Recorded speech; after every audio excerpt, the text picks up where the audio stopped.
前回までのオラオラジオエイヤバー役の鈴木レイクですよ。声が丈夫な人が呼ばれますねって言って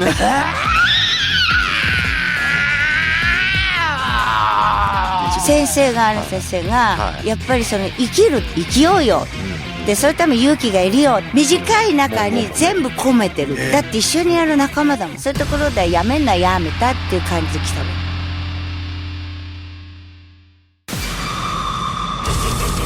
ジョジョの奇妙なスターダストクルセンドオラオラジ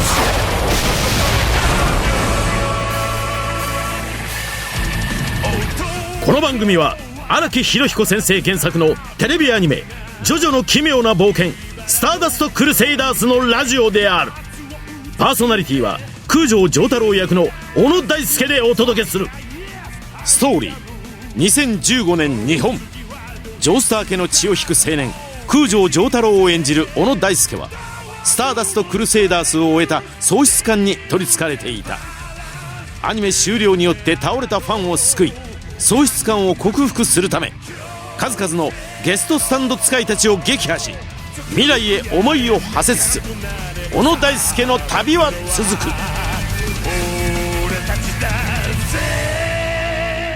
この番組はスピードワゴン財団の提供でお送りします。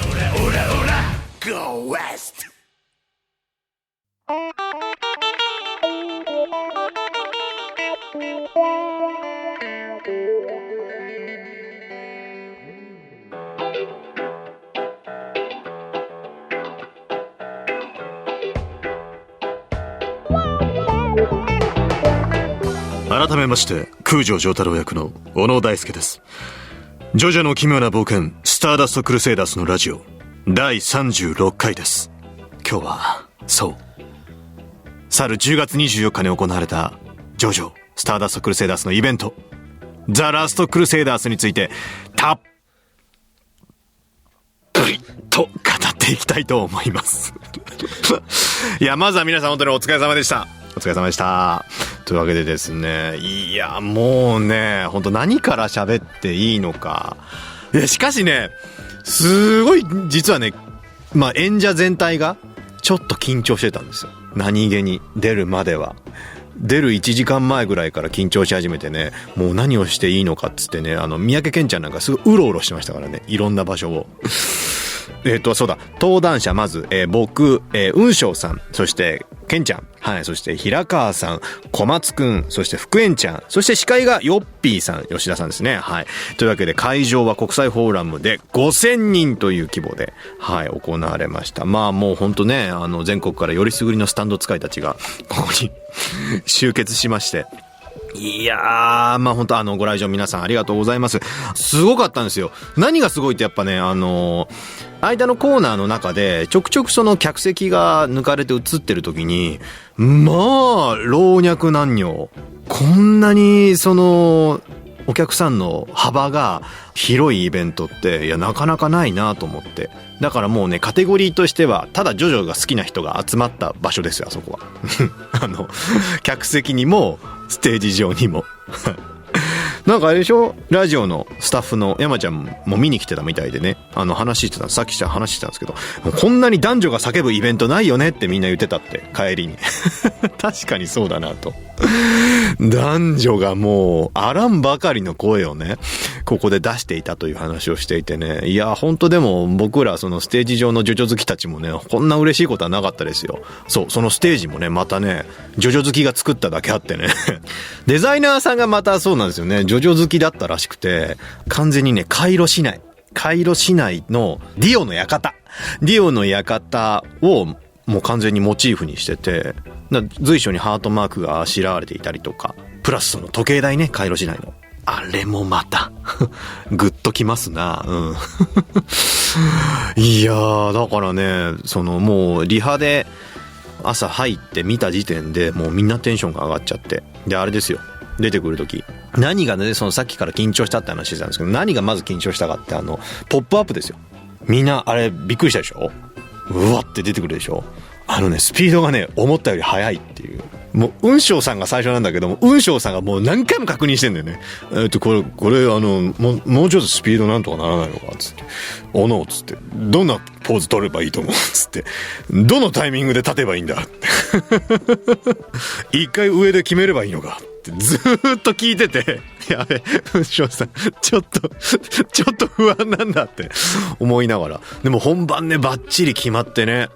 本当にね、緊張感が逆にやっぱいい、なんかこうステージ上でのパフォーマンスにつながったんじゃないかなというふうに思ってるんですけれどもね。まあそんなわけでですよ、裏話等々ちょっとしていきたいと思う。まあイベントのね内容も残念ながらね来られなかった方々もいらっしゃると思うんで、どれからいきましょうか。長田さん、そうだ、構成長田さんかたくなに喋らない。まあまあね、このラジオにおいてはね、やっぱ構成という立ち位置をかたくなに守ってらっしゃるんですけれども、もう今日いいんじゃないですか。だってこのイベントの構成したんですもんね、長田さんが。はい。喋ったどうでしたこれ。まあ構成作家としてのお仕事としてジョジョのイベントの一番最後を書くというのは。そうですね。ちょっとお話ししますけど。なんですかね、ラジオをやらせていただいてるのだけでもまあ、かなりの誉れな光栄なことなんですけどそれだけでね、はい、ディモールとイベントは去年は見てるだけだったんですけど、ああそっか、はい、そうでしたね。普通に先ほど言った山ちゃんとかと客席で見てて、すごいイベントだなと思ってたんですけど、ワーナーさんとか主演者さんとか皆さんからお声かけいただいて、みんなでじゃあ作ろうみたいなところで声掛けをいただき、小沢さん書いてくれんかねと作っていったみたいなのが半年以上前ぐらいの長ってかそんなにことだったんで、もう春先にから打ち合わせをしていくみたいな。確かにそのあたりからずっとラジオで会うたんびにやっぱね、イベントをこうしようと思ってるんですよっていう話はしてましたもんね、はい、すごく実は緻密に計算されてるんですよね、この構成って。今回はそうでしたね、なんかね前の項があるよねこれ。その当初の最初の企画段階での台本をさっき見せてもらったんですよ、チラッと、はい、そしたらねもうほぼほぼこのイベントの骨幹ができていて、すでに半年前からもうやると言った時にはもう終わっているという状況にはなっていて、ね、まあコーナーについては演者さんたちに、まあ、トークパートですね、はい、最後に6人がやりたいことイベントで、はい、っていうのをまず聞くところから始まってたんですよね。そうでしたね、あれがまず去年のイベントと比較して完結するのが、要するに作品が6月に終わって10月に向けてのパッケージも出尽くした上での本当の大団円を迎えるのに必要なことは何かみたいな話をして、そこまでにラジオとか今回発売されたパンフレットとか各種インタビュー他で、あとは上映会等で作品の話はとてもじっくりたくさんできるだろうと。そうですね、それをもう一度ステージ上でするのもいいんだけど、そこよりは他で全てを補填した上で、楽しく向かっていって、そしてドラマもあると歌もあるというのを段階的に上げていって、感動的に素敵に全て消化できる流れは何かみたいな話をして、だとしたらみんなのやりたいこととかをやって一つの大きな流れにしていくのがいいんじゃないかみたいな話をしてできたのがあのコーナーだったんですね。確かにその、僕らもそうですし、丈太郎、ジョセフ、ポルナレフがその未来に進んでいたとすれば、命を賭して戦ったこの、イギ歌教員アブドゥルってところがやり残したことは何かないかっていうのはなんかすごく意味があって、そこにでもそれって楽しいことっていうのが、ね、である方が、っていうのはライブとジョースターズさんたちのライブと、あと皆さんでやるこのドラマもかなり早い段階でこういうやるエピソードはこれじゃないかって話した時に、やっぱり満場一致でみんなでここだなと。唯一やらなかったのはまさに今回小野さんが着てるシャツ、今日のやつといえばオインゴボインゴじゃないですか。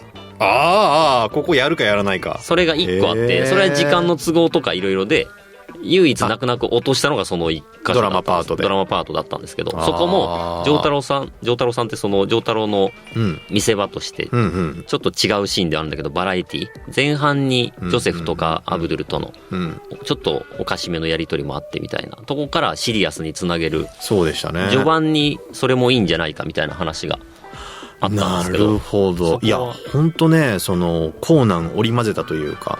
構成が本当見事で、まあアフレコパートの話をすると、確かに最初ンドゥール戦から始まって、あそこってね、そのエジプト編の始まりのところなんで、最初にふさわしいし、みんな出てるしっていうのがあって、で、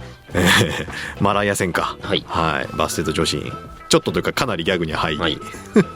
あ、そっからペットショップ行ったんだ。そうですね。そうだ。もう会議で福円さんが一人で演じるのかみたいな、話になり、ここ一人ぼっちになりましたね。はい、いやでもそっからバニラアイス戦に行ったから、はい、なんかすごくその流れがね、はい、仲間たちがこう命を賭していくっていうところの流れが素晴らしくて。というのも、これも最初構成でどうするかって話をした時に、小野さんからの強い押してくださったのもあって、はい、会議にすごく出しやすかったんですよね。この生アテレコは一回作品がやはり終わってるというところもあって、やるべきかどうするかみたいな。ただみんなが見たいもんだけどとかっていう、こっちのワーナーさんとかみんなとの悩みもあったんですけど、小野さんが、いや絶対やった方がいいよ。生アテレコは。このラジオの打ち合わせとかの時に言ってましたね。確かにっていう話もいただいたんで、それを受けて、そのイベント会議の時に小野さんもこういうふうに言ってくださってるんで、やっぱりみんなぜひやりませんかっていうのもあって、これで各事務所さんにもお伝えして、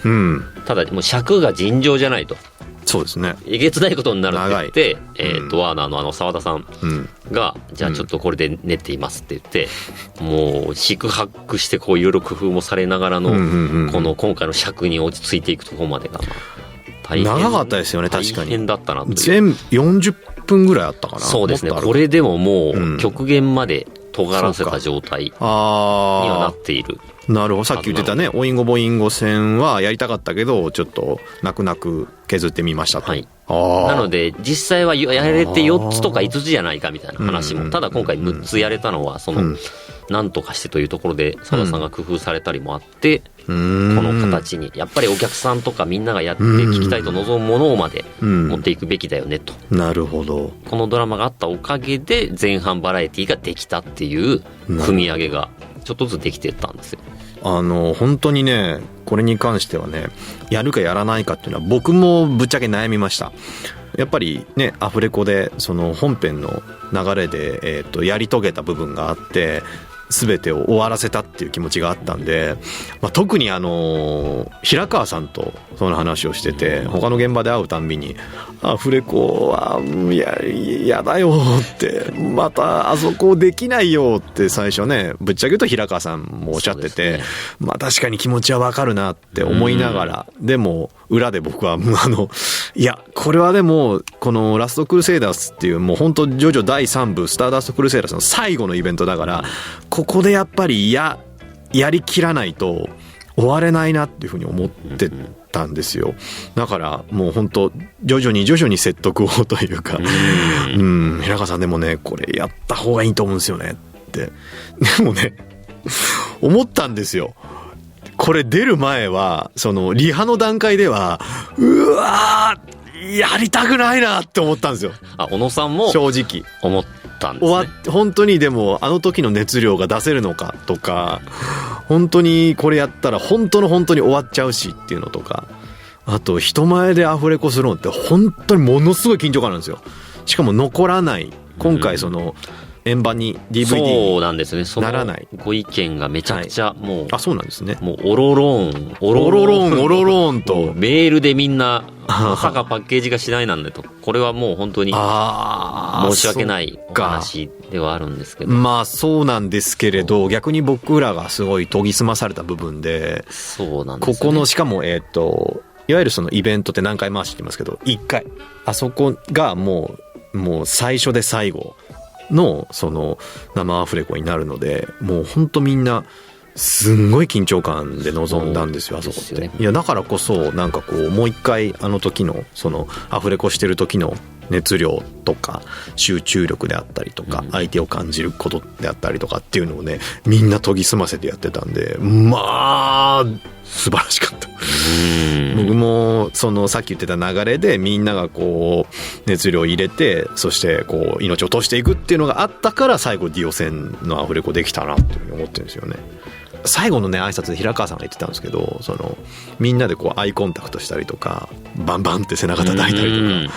裏で実はね、そうですよね、出番の前にあと結構スタッフもだしジョースターズの皆さんとかも見守ってるわけですよね。そのみんな裏方がドラマの時は固唾を飲んで見守り、歌の時は歌で演者の皆さんがそのライブを見守りみたいな、そうでしたね。もう三宅健ちゃんと小松くんがもう大きな体でゴリゴリに応援してましたね。すごかったですよね、そのあたりの。僕も挨拶で言ったんですけど、あのライブがあそこに入っててライブを受けてアフレコできたのがすごい良かったんですよ。熱量もらえたというか、本当にだからさっき言った通りリハの段階ではもう帰りたい、もうこれはできないかもしれないぐらいのこと思ってたんですけど、あのライブ見たらこれやんなきゃって思ったんですよね。あれもまさにジョースターズの皆さんがそのバトンを渡す的な意味合いも本当に持って歌ってくださってたのもあって、貴様構成そこまで読んでいたな。そこも一回みんなで話し合いもしたんですよね。去年は逆だったと、ドラマがあって最後歌があってというところだったけど、確かに順序は今回とは逆なんですけど、そうですね、この完結編となるイベントに関して言うと話はちょっと違うぞと、やはり歌もめちゃくちゃ大事だしドラマも大事だけど、どっちをやって閉じるのが正解なのっていうのになった時には、やはりその3部の完結部分までを生アテレコで描いていく流れがあって、で歌で主題歌のように高めて、アニメ本編に入るように流れていき、最後終わったよの下りがあって、3部感が出てエンディングにしまっていくのがもう正しい流れだろうという、すごい流れ、その血の記憶を最後に歌ってからのですよ。つまりオープニングってなって、その後、キャラクターイメージソングを僕らの呼び込みで歌ってからのその血の記憶、オラオラオラしてからアフレコ、オラオラしてから、そうですね。あとはバラエティ的な叶えたいやつやった後ですぐドラマっていうと、温度差すごすぎるなっていう、のも一個あったんで、そういう両面がありましたね。いやー、構成は本当見事でした。そういう意味では、僕も本当アフレコやりたい、スターダストクルセイダーズの生き様で終わりたいって話をしてたのが本当に見事に構成してもらえて、まあ嬉しかったですよね。なので、ジョースターズの皆さんも、あの曲になるまでがすごい大森さんとか、ワーナーの皆さんがどの曲をどう歌うって話も、何回も組んで決めていって、フル尺で歌う、ワンコーラスで歌う、メドレーで歌うみたいな、いろんなのが出る中で、その血の定めを歌って終わるのもいいんじゃないかっていう、それもあったんですね。そのバージョンもあって、それもすごいレアな機会だし、ジョースターズで歌ったりしたらすごいぞ、ジョースターズで定めを歌うというのも素晴らしいことだというのもあったんですけど、ジョースターズサイドの方々からいや待てと、だってここから生アテレコでエジプト編がやっていくんだろう、だとしたら渡すべきはそのうちの記憶だろうというところで、そのうちの記憶の時止めバージョン、他ではまだ歌ってない、公ではやってないパターンですねを、レアなのを歌っていただいて、そこからもう渡しますよというような話もしてくださり、歌の流れになってたりもします。やっぱアーティストってすごいですね。ただ主題歌を歌うっていうことだけじゃなくって、なんか作品を背負ってくれてるなっていうのが本当に感じたんですよね。あれやっぱライブ見てて、たくさん僕もイベントとか小野さんもやられてるからお分かりだとは思うんですよ、なかなかこのアーティストさんパートと役者たちのイベントパートってこうがっつり混ざるかっていうと、結構そこは別立てでして、リハも別だし、打ち合わせも別だったりして、うまく完全なる連携を取らなかったり、ここは休むとこですとかっていうのが起きたりするのはよくあることだと思う。楽屋も違うんですよ、離れてたりするし、まあそれは単純に打ち合わせとか全てのサイクルの時間が違うんで、必然そうはなるんですけど、なりやすいです。そうなってる中でもやっぱりすごくこう一体になってる感が、歯車ががっちり噛み合ってる感じですよ。がっちり噛み合った瞬間ですね。ディオじゃないですけどガチって、鉛筆をバキッとへし折る感じになったんですよね。当然の感じでした。演者とアーティストさんたちもやっぱりこのイベントにおいてはいっぱいねコミュニケーション取れて、いやー素晴らしかったですよ、もらいましたみたいな話をして、平川さん特にグッバイノスタルジアの下りで、はい、そのコーダさんとすごいこうやり取りをしていて、まあ、コーダさんがまたものすごいいつもほらひょうひょうとしているっていうのをほらジョースターズの中でもその役割なんですけど、まあそこの熱量たるや半端なくって、はい、まあトミーさんはトミーさんでね、もうあの人が一番ほら最初だから、そうですね、まあ熱い熱い、あとガタイがいい、ガタイがいいがいいですね。そうトミーさんとその三宅健ちゃんがこう一緒になんか話してると見てるとうわって圧がすごいですよね。もうあれラグビー日本代表かっていうもうすごい熱量だったし、でやっぱジンさんとはやっぱ話しているとすごくシンパシーを感じるというか、振りが絶妙で、また俺がさばくって、俺がさばく指をこう顔の前に持ってってギュッツンってやるとこですね、やる感じとかすごい、まああれもねだって頼まれてやったわけじゃなくて自分たちからその作り上げてったものだっていうの話も聞いてて、しかも衣装が割と俺シンクロしてて、そうなんですよね丈太郎だって思って見てて、いやもう一人の丈太郎だなって僕思いましたよ、ジンさん。アーティストさんとその曲を歌ってるキャラみたいな感じでお互いにそこで仲良くやってるのを袖で結構たくさん見れたんで、そうですね、すごい微笑ましいというか感動的な光景でしたね。プラスね、そして忘れちゃいけないのは司会のヨッピーさんですよ、はい、ヨッピーさんがね抜け作って僕ずっと呼んでましたけど途中からいい役回りでしたね。思いついて、いやー素晴らしかったですね。やっぱり膨らますとこ膨らませちゃう人なんですよ。でもそうですね、割とでもねそれがね功を奏したんですよね。そうしました。よくトークパートをがっつりこう間に叩き込んだなと思いますし、そうですね、プラスね僕感動したのがリハで歌からドラマパートに入るところってどうつなぐって話をしてて、はい、構成上はなんか感想とか言いますかみたいなのはまだ本決まりじゃなかった、フィックスしてなかったんですよね。はい、予定では、エンディングでがっつり話しすぎないように、みんなが話しちゃうととても長くなるから一回ライブパートの締めは締めで、ちょっとジョースターさんに伺った方がいいんじゃないかな、現場確認みたいな状態になってたんですよね。ただねそこをねもう歌から直行きましょうよって、そのヨッピーさんが少しだけつなぐんで絶対にその一回クールダウンしない方がいいですよって話を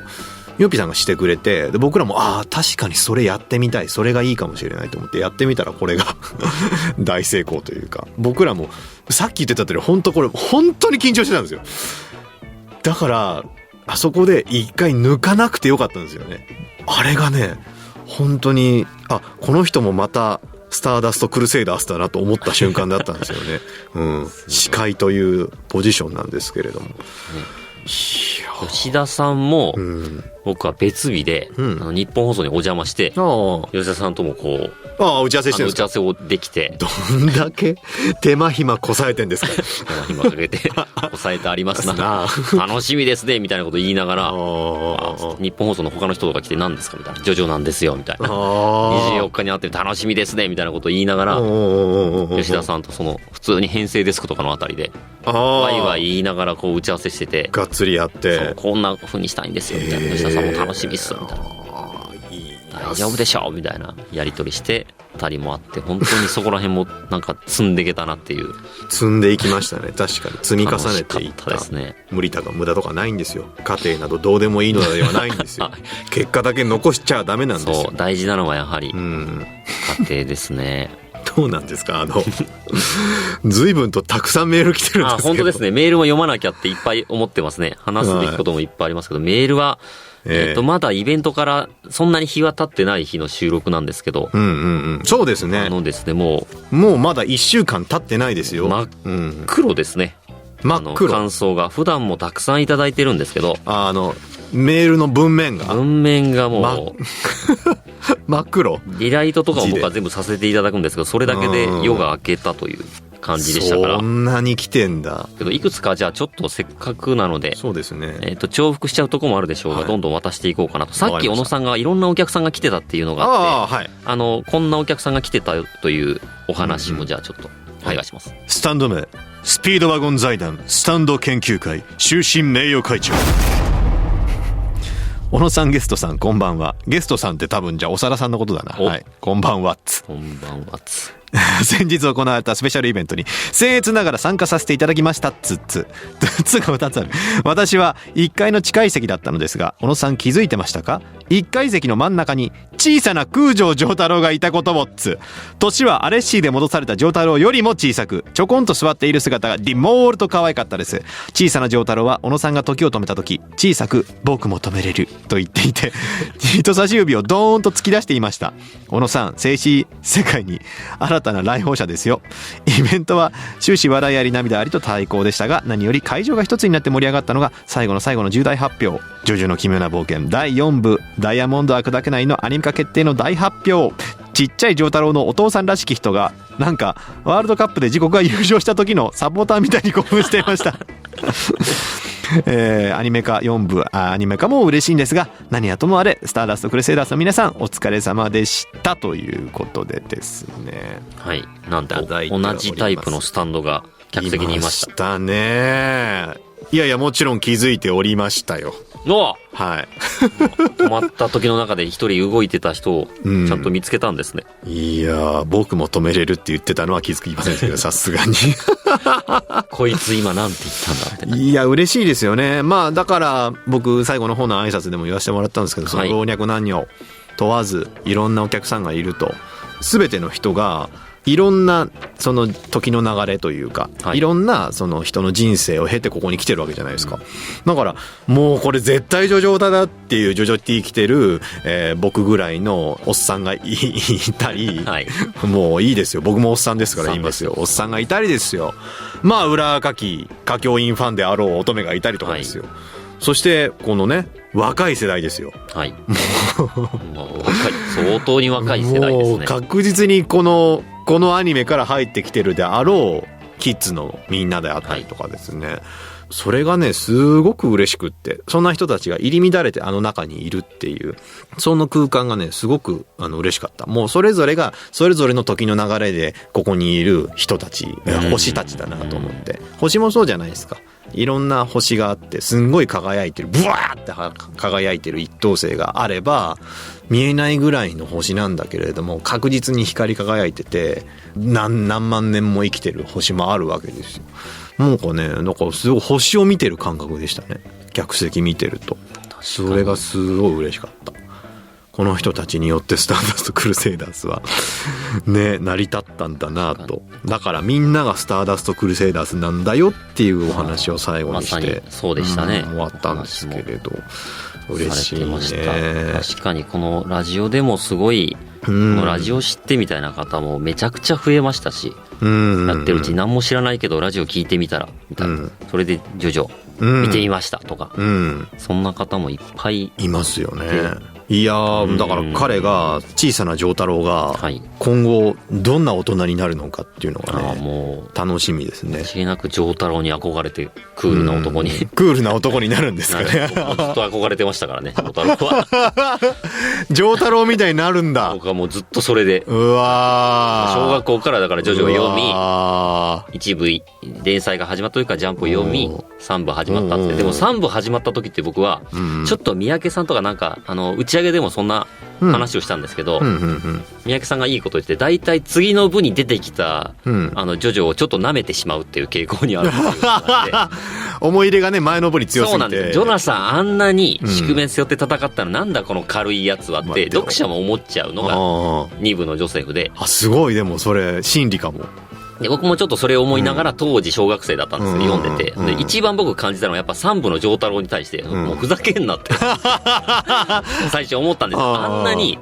世界救ったりリオと戦ってきたのに、なんだよ現代の日本人の若者ってって。なるほどね。なんたる軟弱なって思って。そうですね。しかも不良のレッテルを貼られてるって。ダメなやつだこいつは。本当ですよ。見た時に思ってしまったんですね。そう思いがちですよね。確かに思いがちなんですよ。なのにもう一気に引き込まれるっていう。なんてこいつすごいやつだみたいな。もうすごい。全てはもうその思惑の通りなんですけど。本当だ。荒木先生のそのね物語りの構築の腕ですよね、そこはね。それって先の部に対しては僕言えると思うんですよ。最初はやっぱり、こんなやつに務まるのかみたいな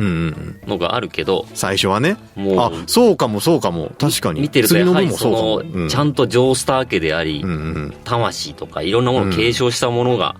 ちゃんと培ってんだなみたいな。あるんですよ。そこはもうあれですよね。もう長田さんも読んでいるこの荒木博彦の漫画術にも書かれてましたけど、マイナスとプラスでマイナスに一回なったとしても絶対にプラスにならなきゃいけない、最後はって。プラスマイナスゼロじゃダメなんだって、進まなきゃっていう前に行動、もう真理だなと思ってて。そうですね。ラジオでも言えるんですけど、マイナスな言葉って言ったり聞いたりラジオでもしちゃうとなんとなく嫌な気持ちになってなるね。こう沈んじゃったり聞くのやめちゃったりってあるけど、ここですごいプラスなワードをいっぱい聞くとやっぱり次に繋がっていったり、また聞こうとかいい気持ちになったりするものですもんね。だから荒木先生が言われてることって生き方そのもののなんかことも言ってるんだなと思って。確かに漫画術って書いてるけど創作術でもあるし、全ての仕事術かもしれないね。そうですね。これは全部の仕事には少なくとも共通して言える、いやお手本になるでしょうし、プラスなんか人生的なところでも、生き方ね。まさにその小学校から読んでお手本にそうだなっつって、冷静に行くべきだなっつって、丈太郎のようにまあちっちゃい丈太郎がそうなってくれたら嬉しいですし、まあでも料金以下のまずい飯を食わせるレストランにもちゃんとお金は払った方がいいと思いますよ。払わないことはしょっちゅうよ。しょっちゅうよって、しょっちゅうなんだって。あそこだけ引っかかるんだよな俺。いつも読み返してると、はい、ここはちょっと引っかかるとこですけど、あれぐらいがあった方がいいんでしょうね。いいでしょうね。さっきのそういえばメールに、時を止めた話をしていましたが、ここの反響がなんか凄まじかったので、時止めに関して小野さんは、はい、ありますよ、もちろん。だってあれは最初、僕っていうよりは、僕がなんか面白いことないですかって聞かれた時に、何ですかねって言ったら、あれはね、長田さんが時止めるとかどうですかって言ってて、あっってなって、ここで盛り上がってできたんですよ、あれ。ただね、やってみないと分かんないもんですね。人がいないと成立しないものっていっぱいあるんだなって思った。時止めるのってすごい面白そうだと。で、5000人規模があの瞬間3秒とか9秒止まるっていうのがめちゃめちゃ面白いよねって話をしてたんだけど、俺が時を止めたって言ったところで、世界はね、一人で動いてるんじゃない、みんなで動いてる。みんなで気づいたんです。そう、一人のそのわがままでどうにかできるものではない。だからね、改めてそのリハでやってみた時に、やべえ、このコーナーぐだるかもしれないっていう。本当ですか？僕はもうケタケタ笑ってたんですけど、あんたそうだろうよ。オチまでが一応見えてたんで、オチはね、なんていうの、撮影してエンディングにつながるくだりと、あとは小野さんと僕はステージ上のみんなで一番面白い止め方だけを本番までに決めてもらおうとリハでね思ってたんで、そこでなんか小野さんとかが出していただいたりみんなで決めた提案があまりに面白かったんで、もうケタケタ笑ってたんです。これだと思って。そうですよ。もうね、ぶっちゃけね、これね決めとかないとやばいわってなって、じゃあ3秒止めた時にもうでも全部決めじゃなくて、3秒止めた時に雲翔さんに何かします、次に3秒止めた時は平川さんに何かしますと。9秒止めたら今度は小松くんがどうにかなりますと。ただ小松くん分かってるよねって、何かするの分かってるよね、これだけ言っときました。そこら辺の、なんで合わせ感がすごかったですね。すごいんですよ。みんながあれだよねっていう流れが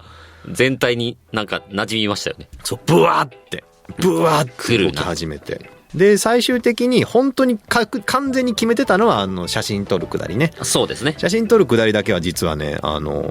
これは必ずやってほしいんです。あれがオチで入れば途中の遊びは何かなぞらえたものにすれば大丈夫だなというのがあったんで、最後9秒止めた時に集合写真を撮って、でその並びが砂漠で撮ったね、ドゥール線の前に撮っていたポラロイドとリンクするっていう、その写真を撮るのがその時止めコーナーの終わりだったんですけど、止めるコーナーにはオチが必要だなっていう、まさに吉田さんもそれで途中追記で言われてましたけど、このままじゃなんかただ止めてるだけですよねみたいな流れがあったと思うんですけど、それは面白いんですけど、ちょうどあの時に小野さんが吉田さんに何気に言ってたよーく狙えっていう一言がディオが警察官にこう銃口を丈太郎に向けさせるくだりだったことを気づいた人が僕は客席に何人いたのかなって思ってます、何人かはいたみたいですよ、どうやらよく狙うんだっていう。小松くんが9秒の時に袖に持ってった時に、袖に持ってって小松くんが移動してるっていうくだりで、バッチリ階段のくだりのセリフを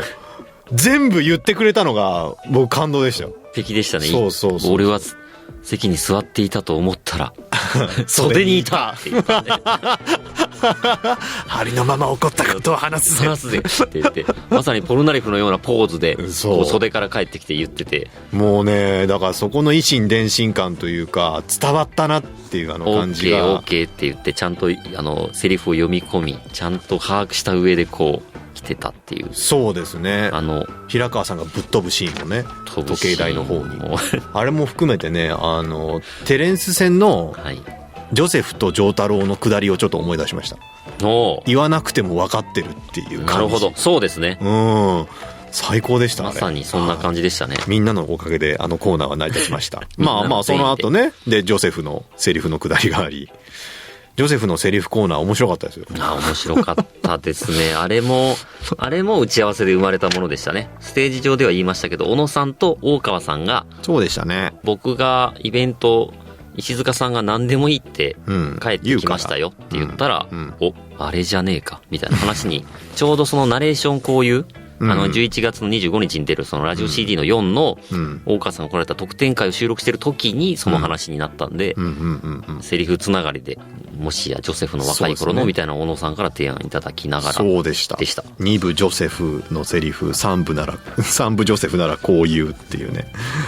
一度はちょっと聞いてみたい夢の企画じゃないですか。2部のジョセフのセリフを今50年経って3部のジョセフが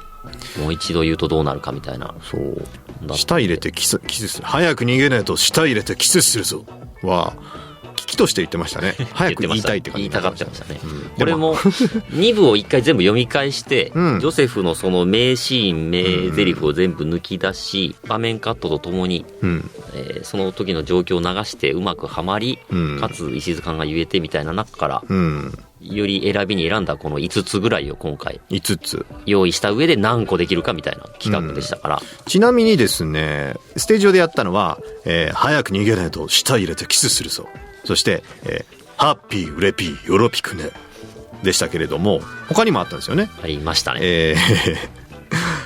私はテキーラ酒を持ってまいりましたの、通ってもよろしいかしら。サンタナのとこに行く時のサンタナに行くのところだ。やつですね。スピードワゴンを助けに行く時に。これは嫌がっただろうな。いやでも雲尚さんやってくれただろうな、きっと。やってくれたでしょう。そしてこれね、暗いハモンオーバードライブの B2。 これは聞きたかったね。改めてハモンのこの技を言っていただくみたいなのを聞きたいところだったと思います、ね、そしてこれか、シーザーもう入ってたんだ。入ってましたね。これはでもね、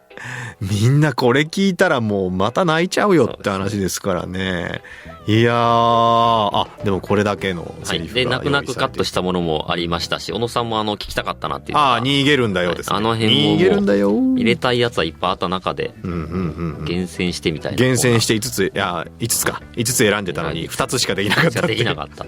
時を止めるのが大いに盛り上がったからっていうのもすいませんね、本当ね。よかったです。楽しかったですよね。そして表面張力ゲームですか。はい。三宅健太プロデュース表面張力ゲームがやりたいっつ。これちなみにね、パンフレット撮影の時もやってました、あったから、あったから、だその時言ってたんですよね。確かにイベントでもやってみたいっつ。はい。割とずっと三宅さんからはその1点を伺っていたので、それやるのみだなっていうんで、それこそまたワーナーさんチームと何をどう用意するみたいな制作陣と、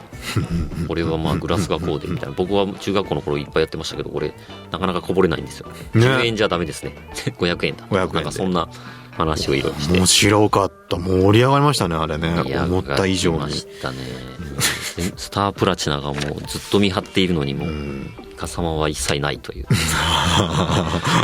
ザルっていう。ザルで。スタープラチナがザルだって。どんどんもう脱脂麺を思いっきり手に取ってこう水を吸わせた状態でこう。あれはひどかった。思いっきり滴ってからコインを落とすっていうもう。割とね、三宅健太氏はやっぱりね、忠実に再現しようとしてたんですよ。だから、コインの後ろに隠して、ちゃんと脱脂麺のやつをね、出してたんですけど、もう雲翔さん、もう綿そのままね、そうでしたね。綿そのままつけて、ビューってだいぶ空中からこう滴らせてましたから。ビュー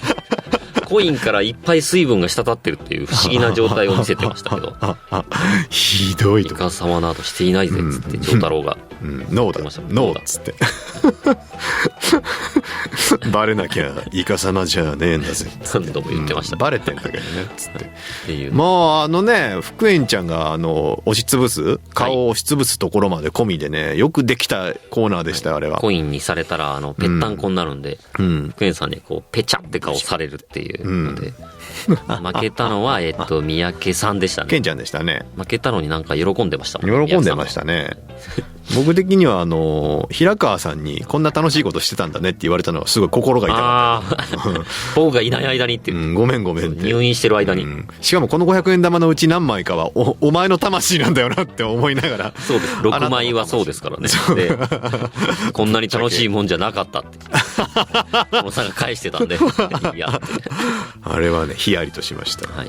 あとそうですね、ゲームをね、そうですね、アイズ・オブ・ヘブンの映像がもうことのほか湧いたので、そうでしたね。いや僕らもね、声だけ入れてる分にはまだまだ全然分からなかったんですけど、うわこうなるんだっつって、やばい楽しみだ。あれもすごいですね。歌教員が出てきた時が、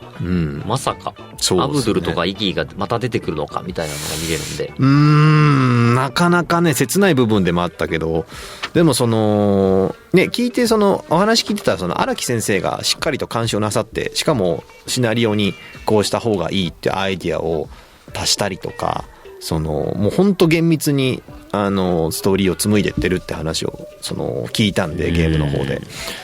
これはもう俺たちも受け入れて伝えていかない、次に渡していかないとなっていう気持ちでちょっと切り替えてねやらせていただきましたよね。そんな思いをね、はい、話そうかなと思ってたら終わってました、このコーナーだって時間ないんだもん。このラジオだって時間ないんだよ本当。話したいことがいっぱい。でもアイズ・オブ・ヘブンはね、もう本当もうすぐですから。そうですね、そっちはそっちで楽しみですね。本当に楽しみです。プレイしていただければ分かるって感じですね、で平川さんのコーナーね、平川大輔プレゼンツみんなで記念撮影がしたいって、まさかのさっきのコーナーの最後と被ってるっていう、記念撮影かぶりをするっていう。でもこれはねまた違ったジョジョのポージングをしてもらって、それを撮りたいと。平川さんこれやりたいんだっていうそこが一番面白かったですね。そうですね。こっちでも上がってきた時になんとってなったはずです。小野くんとか宮城くんにちょっと教えてもらってみたいな流れがかなりすごかったですね。一回面白かったですね。更新写真もラジオの更新写真を一回ステージ上でお見せしつつ、そこからいろいろと派生していくというコーナーでしたけど、確かにこのラジオをなんか知んないけどここにこだわるっていう、結果的にでも顔だったでしょそうですね、意外と顔大事なやつですね。ペットショップ戦でアホのふりをしているイギーっていう、あれが映像化しないからできたそうですね、荒技でしたね。あんな顔、6人のあんな顔を見れることは一生ないでしょうね。特に福円ちゃんのやっぱイギーだねっていう女優魂を炸裂させた瞬間っていう、ダメ出しもしてましたね。みんなまだちょっと自分なんか残してんだろうみたいな、守ってんなって言って怒ってましたもんね。だって白目向いてたんでしょ。向いてましたね。ダメだってそれはあんた一番やっちゃダメだろうっつって、やってましたね。最後ねこのパンフのそうですね、形で記念撮影できましたし、福円さんもイギーは空中に浮いてるんで飛ぶという荒技を見せていただいて、エンディングのそのダイジェストでちゃんと飛んだシーンが切り取られてたっていう、ちゃんと切り取られていたという。よくでもねダイジェストまでね持っていきましたよね。すごいなと思って。そこも、もう打ち合わせのところから、ダイジェストで編集できる時間の限界点というのがあって、ここがボーダーですと。めっちゃ頑張るんですけど、ここまでは、ダイジェストが取れます、みたいな。じゃあそこまでに必要なカットはなんだみたいな。去年とちょっと違うのは、いいカット。みんなが見てて、ここだっていう名シーンをより出せるようにした方がいいなっていうんで、ここを出そうみたいなのを澤田さんとかと僕決めてて打ち合わせしていろいろ埋め込んでいくと。で想定してた写真もここの意義が飛ぶところまでが想定には入ってたのがもう抜群に皆さんが決めてくださったので入れれたというか。すごい。平川さんのハーミットパープルもちょっと入ってて面白かったですよね。ハーミットパープル役をやるっていううねうねするっていうなんていうか二度聞きしてしまう流れですよね。平川さんがハーミットパープル役やったんだって、ふーんってなるっていう何かおかしいってなるんです。スタンドを表現するっていうのがあんなに面白いとは思わなかったですけどね。静香さんが相当面白がってましたね。これ面白いなって言ってハーミットパープルっつって。あれも計算してるわけじゃなくてね、あの場での一心伝心ですからね。本当にああいう素晴らしかったですよ。そして小松くんの皆さんに聞きたい、会場の皆さんに聞きたいコーナー、参加型というのがぜひあった方がいいなというのもありながら小松さんにご提案いただき、やれたというやつなんですね。大きな会場を生かすっていう意味では、一番理にかなっていたコーナーっていうのでね、小松くんが提案してくれたんですけれども、でもポルナレフのことを聞くっていうそうですね流れ、これがねでもね本当よくできてるなと思って。いや小松くんは絶対本人が、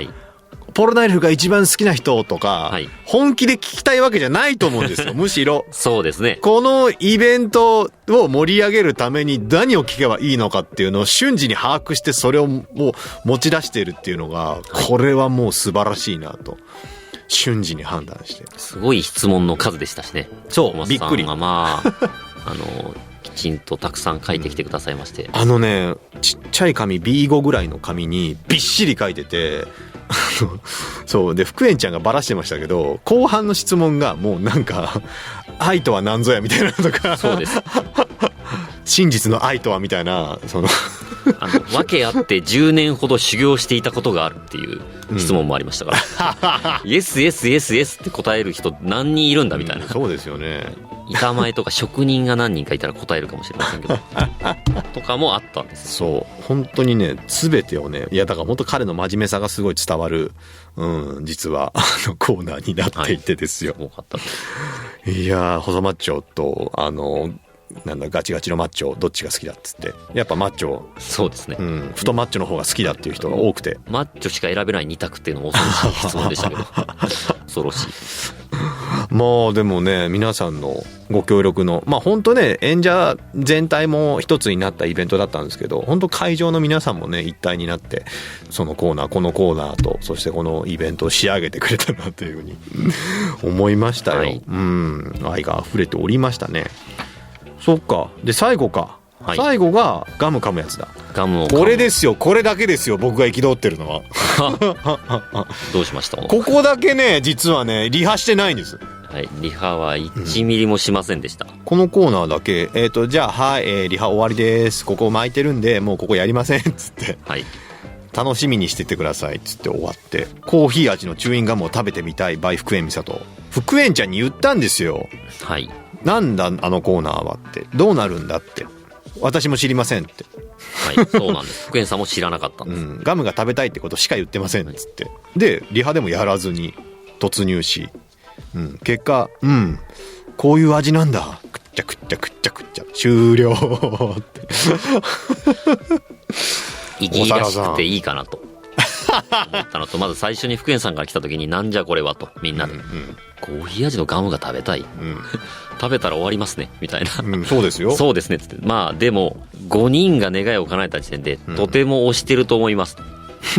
間違いなく推してる。じゃあ3分ぐらいで終われるもの、抜群じゃないですかっていう話になり、ガムをいざ探し出したら、全く見つからないっていうことが大きい。皆さん、ワーナーさんとかコーラさんとかみんながもういろいろ検索するけど出てこないみたいな中でなんとか入手の目処が立ったと言って、入手できたらもうこれは食べるだけだなってなって、うん、リハはそんなにいらない。いやでも何かここの6人やってきたオチはいるな。そうだ。うん、で、当日大森さんを見つけたんです。大森さんオチにするつもりだったの？ジョジョ好きおじさんが、うん、大森さんっつって。これはスピードワゴン財団が持ってくるコーヒー味のガム落ちるわけないでしょそれで、持ってくるくだりがあるんですよってただガムを食べるくだりなんで、ここはちょっと強力な、あれですよ、5000人も見てすぐ分かる人じゃないですからね。そうなんです。かなりマニアックなクイズではあるんですけど、ただイベントにも上映会たくさん出られてて、ラジオ聞いてる人は、まあそうね、あの人はもしやいつもスタンドでとなって写真に写っている人だっていうところのちょっとファンサービスも兼ねみたいなところが盛り込みで、待て見てああジョジョ好きおじさんだジョジョ好きおじさんって、はい、5000人がなるわけなんでしょ。多分1000人ぐらいはなってたはずなんです。1000人ぐらいあっつって知ってるぐらいですよ。出てきたこうちょっと吉田さんと僕でですね、めっちゃ大森さんを説得してですね、大森さんが出たかったわけでは1ミリでもないんですここで一つ言いたいの、いやでしょうね、プロデューサーさんですから。だって気まずそうでしたもん。しかもジョースターズの方のアテンドとか大変だったんです。そんな中で、無理やり時間調整していただいて、ちょっと大森さんお願いしますよ、もう欠かせない要素なんですって言って、本当かっつって結果最後ふんわりとして終わるっていう。絶対小野国ジョジョ好きおじさんだって言われて終わるぞみたいな、そうだと思いますっつって頑張ってくださいって言って、言ったけどね、はい、まさにその通りになったっていう流れでしたまあちょっと、はい、だとさ、はい、みんなでやってましたよっていうお話の一つでした。まあでもここまでね、まあ本当にたっぷりお話聞いてきたんですけれども、はい、まあこれで分かった通り、まあこの目の前にいる僕とほぼ同世代の、ただのジョジョ好きが手間暇かけて丹精込めて、こさえたイベントだったわけですよ、構成として。いやもうでもみんなで作ってる感がまあすごくて、本当にその小野さんに後押ししていただいたことが今回めちゃくちゃイベントに反映されてるので、こんなのもなかなかないなと思って、普通は会議で話す事務所さんに回る、最後は演者さんに降りるなんですけど、ここはもう現場、ラジオの現場とかを中心にやはり皆さん、みんなが来ると、主演者さんも来たり、ワーナーさんも来る、マネージャーさんも来る、小野さんもいる、僕もいるみたいな中で、みんながジョジョという一つの好きなものに向かってこういうことやりたいよね、ジョジョだったら絶対こうだよねとかっていう思いがみんなベクトルが同じなんで、確かに全く揺るがないんですよね、その一個ものを作っていくことに対して。だから小野さんがこういうふうに言ってくれてるから、分かった、じゃあみんなにもそう伝えよう、こういうイベントにしていこうよっていうのが何回もあったんで、そこに本当に後押しされてみんなで作れたので、今回絶対このお客さんが見ててもブレないイベントに、すごく手前味噌ですけど感動、みんなスタッフ陣も感動してしまうイベントになったのかなという気がしています。いや本当にいや長田さん、僕こそ長田さんに敬意を表するですよ僕は敬意を表するそしてね、もう本当、いろんなスタッフさんたちがここまで、まあ本当オラオラジオもイベントのためにこうやって積み重ねてきたんじゃないかなって思えるぐらいの本当に素晴らしい力を合わせて、3部スターダストクルセイダーズをしっかりと終わらせられたイベントだったなというふうに思っております。はい。あとは4部にね受け取って、そして受け継いで伝えていくだけですね、これは。はい。まあそんなわけで、たくさん喋っております。そうもうお時間です。メールもほとんど読んでいないので、必ずこれを読む機会をちょっとまた次回以降に、つなげられたらと。まだ感想も数日しか経ってないのにこんなに山のように来てるんで、ぜひそうか、思いは小野さんにも読んでいただきますが、実際届けて読めるチャンスを、そうですね、もう一度作れたらと。小皿さんよく言いますよね、この番組今回もえげつない量のメールが来ておりますって。おさらさんよくえげつないって言うじゃないですか。えげつない D4C でしょそれそうですね先ですけどね完全にね、この人ね、もうやっぱね、日常生活にジョジョが入っちゃってるんですよ。まあでも本当今回のイベントに関してえげつない量のメールをいただきましたので、ね、ので全て受け取ってちゃんと血肉となってますんで、そこはいつも無駄にはなってませんので、というわけで以上イベントトークのコーナーでした。小野大輔、破壊力 A、 スピード A、 射程距離 A、 持続力 A、精密動作性 A、 成長性完成。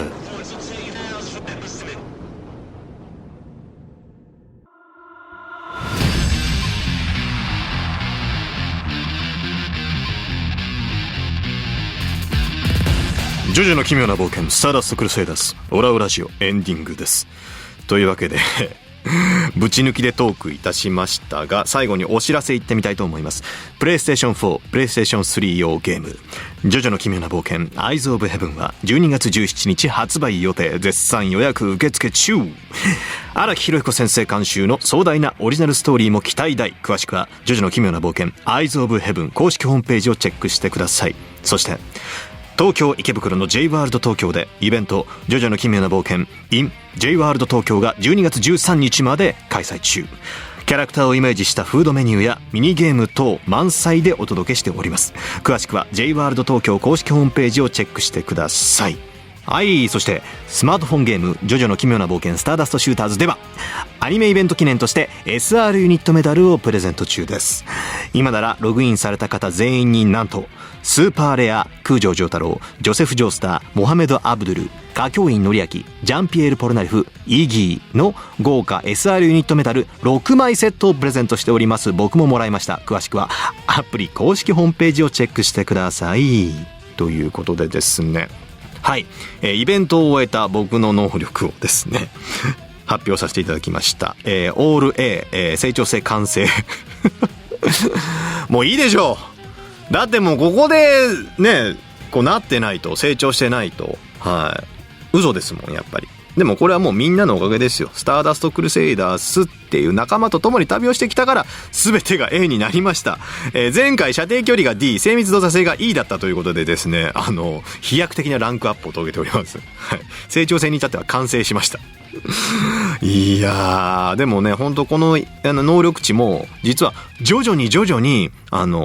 高まっているっていうのをホームページ上でもちょっと表したりしてて、やっぱこのラジオのなんかスタッフさんたちのどうかしてる具合っていうかジョジョ好きこじらせてるって感じがね、やっぱここにもね集約されてて、まあほんとすごく嬉しかったですよ。まあそんなわけでですよ、オラオラジオ長らく続けてきましたけれどもねえ、あれでも別に今回最終回じゃないよね。はい。おさらさん曰くもうちょっとだけ続くんじゃというふうに言っていますのではい、はい、次回もあるそうです。嬉しいね。まだまだ喋り足りないこといっぱいあるし、まあメールもねほんといっぱい来ているので、これをねちゃんと紹介せずにはいられない、メール読まずにはいられないなので、はい、もうちょっとだけ続きますオラオラジオ。というわけで、あ、そうだ、イベントでラジオ CD が完売したそうです。11月25日に一般発売になりますよということで、こちらの DJCD、ボリューム4ですね、ポルナレフとジョータロが表紙になっております。そちらの方もぜひぜひ、皆さんお買い求めくださいませ。はい、話はつきませんが、あとは次回喋ろうというわけで、終わりがないのが終わり。お相手は空城城太郎役の小野大輔でした。この番組はスピードワゴン財団の提供でお送りいたしました。